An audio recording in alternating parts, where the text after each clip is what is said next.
Hello students of political science, sociology, education.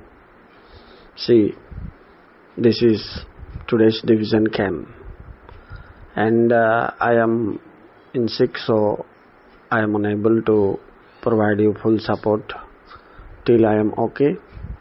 So students, please go through my previous videos from the playlist जाइकरी पिला माने आगरे important दिवस, important commissions, important dates, important पद केउ पदरु केउ पद बाहर जमती नेशियो रु नेशन आसी फ्यूडस रु फेडरलिज्म आसी सिमतरे एक मार्क आसीबो से गुडाक आगे वीडियो करके छाड़ी टिके देखु तो पिला माने till I feel okay okay आ आज खेलर क्वेश्चंस देखो।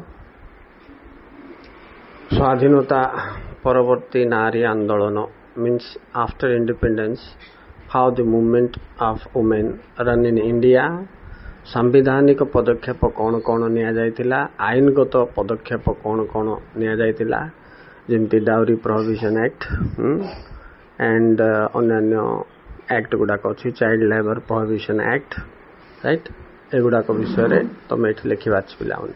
संविधान धारा 15, 16, 17, 18 केमती नारी मानकर सुविधा पाई व्यवस्था करागला आंदोलन पर ए विषय टिके धारणा दबा दरकार एठी। नेक्स्ट, मेंटो सरकार कोलिशन गवर्नमेंट बा मेंटो politics coalition politics, that means आर तमे उत्तर एमती लिखिबो। फर्स्ट लाइन रे एमती लिखिबो, यह भारतीय दलीय व्यवस्थार एक मुख्य वैशिष्ट्य, एठारे कौनसी दल संख्यागरिष्ठता हासिल न करिवारु एठी मेंटो सरकार होता है, अर्थात दुई बा अधिक राजनैतिक दल मिसी एक सरकार कले ताको मेंटो सरकार कहा जाए।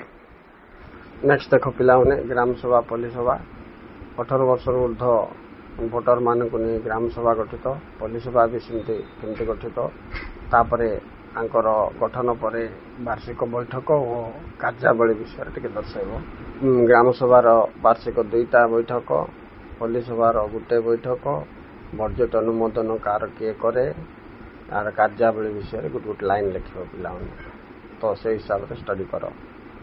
नेक्स्ट देखो संघीय व्यवस्थार क्षमता बंटन बोले पिलाने एटा अनुच्छेद 7 अनुसार केंद्र और राज्य सरकार मध्य किभली क्षमतार बंटन करा जायछि। अंडर आर schedule 7 of Indian constitution how powers are distributed between central government and state government, you have to write union list, state list, concurrent list, residuary power 4टा लिखिबो। केंद्र तालिका, राज्य तालिका, जुग्म तालिका और अवशिष्ट क्षमता माध्यम रे को सरकार को किभली क्षमता बंटन करा जायछि भारतीय संघीय व्यवस्था रे अनुच्छेद 7 अनुसार आ विषय रे वर्णना करबा छि पिलाने। तेणु एटा गोटे इंपोर्टेंट क्वेश्चन प्लानिंग करके लिखतो।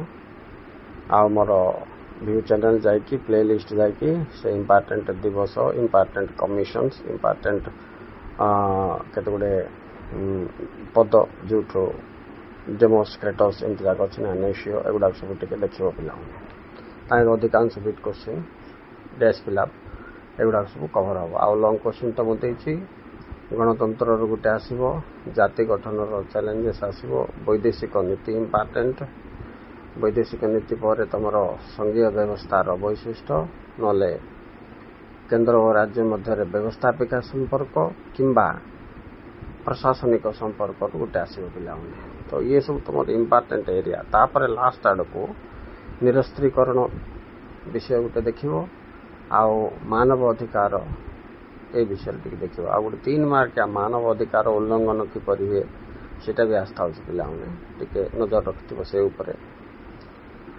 अच्छा, ये थिला तुमरो आज खेलर 5टा क्वेश्चन सहित मत वीडियो करि पारनी बोल कि तुम टिके आंसर्स रे गाइडेंस मध्ये दे देछि पिलाने।